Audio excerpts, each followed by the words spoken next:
Hey, Alex Hazard here with Christy Stumpf-Rourke. And Christy, you work for Bold Magazine, which in this area to work for a magazine, pretty cool stuff, but explain to people a little bit about this. This isn't Vogue, this isn't something like this is a different idea behind it.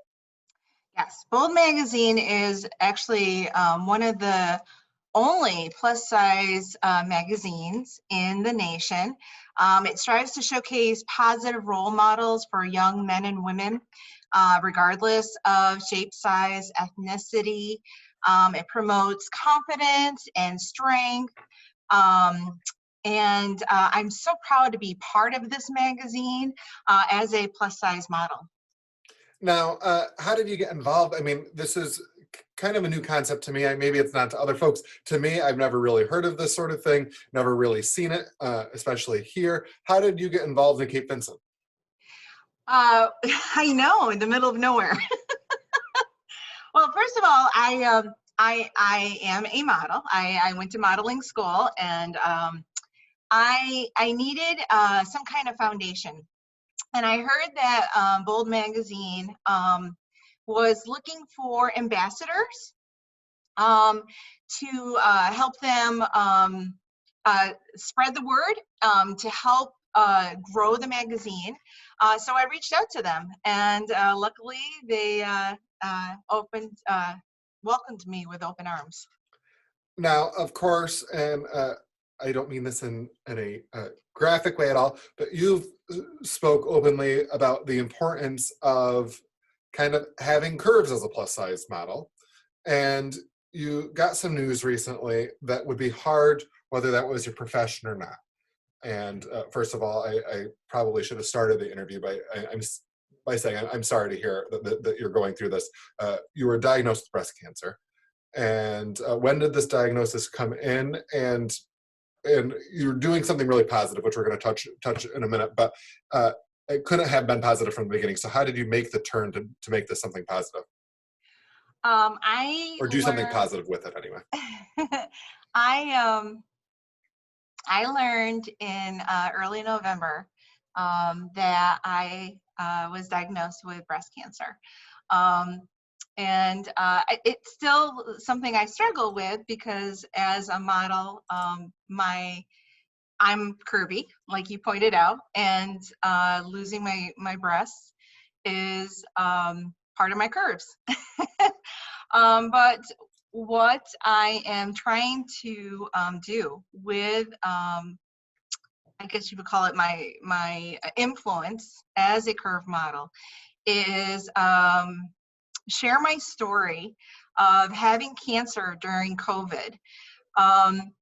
What a lot of the public doesn't realize is what cancer patients are going through right now with COVID. We are going through a certain amount of isolation. When we learn about our diagnosis, we don't have people sitting next to us because COVID doesn't allow visitors into the waiting rooms and into the examination rooms. So like when I learned about my diagnosis, I was sitting by myself when the doctor told me I had cancer. I walked out of the facility by myself. I sat in my car and I just cried because I had no one to share that with until I was able to get home and share that. And when I had my biopsy, I was just dropped off and I went in and had my biopsy. And other cancer patients are going through this. When I go to have my surgery, which is a double mastectomy on Monday, I am being dropped off in front of the hospital and I am walking in alone. I don't have someone to say to hold my hand when I go in for surgery. I don't have someone to see when I come out of surgery. And this is what cancer patients are going through. They're going through this alone. And they don't have that hand to hold. They don't have that arm around their shoulders. And I want the public to understand that we hear about the struggles that our elderly are going through in nursing homes, being alone throughout this pandemic. We're hearing about how how women in labor are having their babies alone. Sure. But we're not hearing about the cancer patients, the ones who are going through treatments, the ones who are going through their surgeries alone, the ones And who can't have their loved ones with them.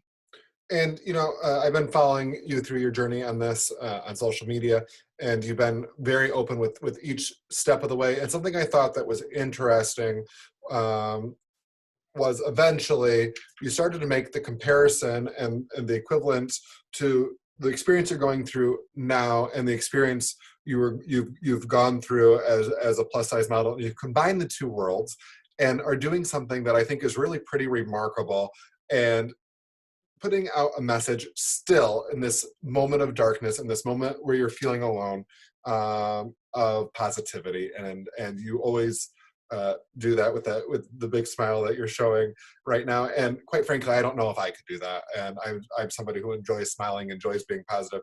But what you're doing is pretty remarkable. And so why don't you share with everybody what you're doing Sunday and what you're hoping to do, what message you're trying to spread with that.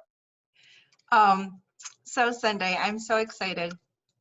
I was able to get together some volunteers from the community, and I'm having a farewell to my boobs.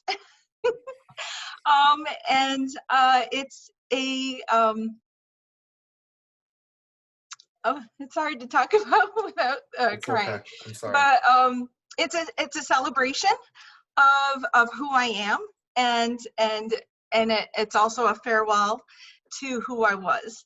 And it's also a celebration of everyone that's going through breast cancer and the transition that we go through. And I'm hoping to share this with everyone on this Sunday. I'm sorry, it's hard to talk about because Don't apologize. This is, like I said, it's pretty remarkable that you're able to do it and are doing it and thought of it. So I hope that people take a moment and follow along with your journey. I know that I've learned a ton, and I know that a lot of people have a lot. We all have a lot to learn with cancer, with COVID, and certainly and other things like plus sizes and being inclusive as well. So I can't thank you enough for taking the time to talk with me and for sharing this journey with everybody. And I look forward to seeing the photos from the photo shoot. I look forward to following your journey. If there was one thing that we could end on today, I would like to end on the same way that you end every story that you do on social media. And I'll let you tell everybody what that is and why you do that. I always end all of my stories with, I wish everyone an absolutely wonderful day. And as always, be kind. And I hope the same for you. I hope you have an absolutely wonderful day, a successful surgery, and know that you're not in this alone. Thank you, Alex.